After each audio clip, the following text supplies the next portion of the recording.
I just think we've gotten better at it. On this record, what do you think that, what kind of elements that you have learned from your previous experience with the Willie Nelson tribute? What kind of experiences do you think have found their way towards this new record?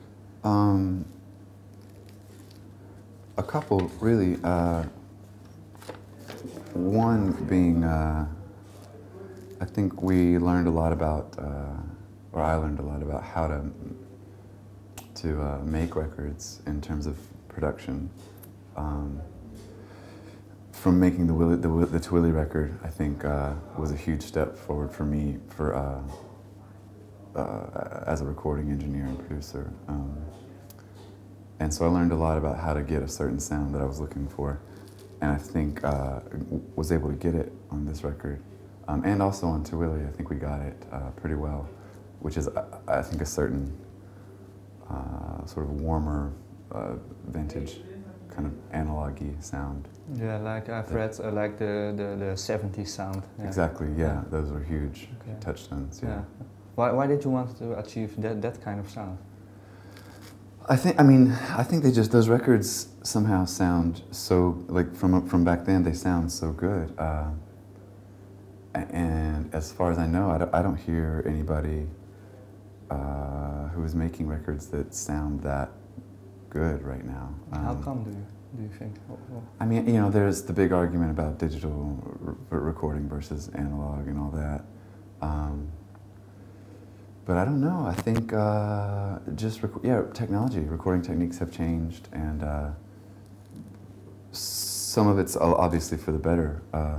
But you know, there was a certain kind of magic, I think, in those in some of those recordings from back then that is lacking in modern recordings a lot of times. One other thing that has changed for you is for this record is the stronger collaboration with the band.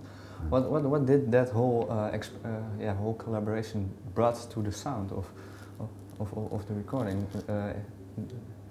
in difference from the past? Oh well, we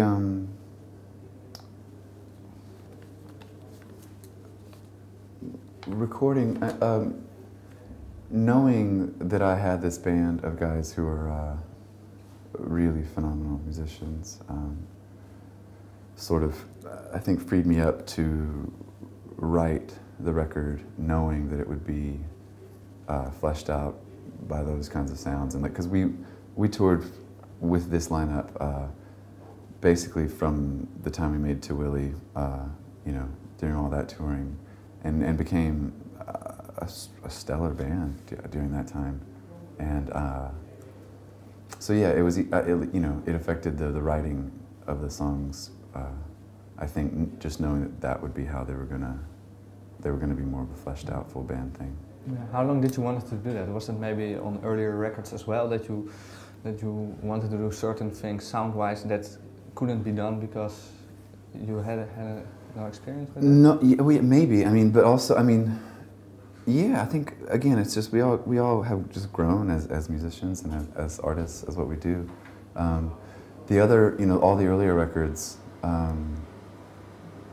I think somehow the media has gotten the idea that it was that I was making those records always by myself, playing every instrument, which is only true of the record called Pride, which is the one that kind of, I guess, started getting more attention. But there were 3 or 4 records before that you know, lots of people were playing various different things, and you know, but yeah, I just think we've gotten better at it, or I've, you know, gotten better at recording and producing records.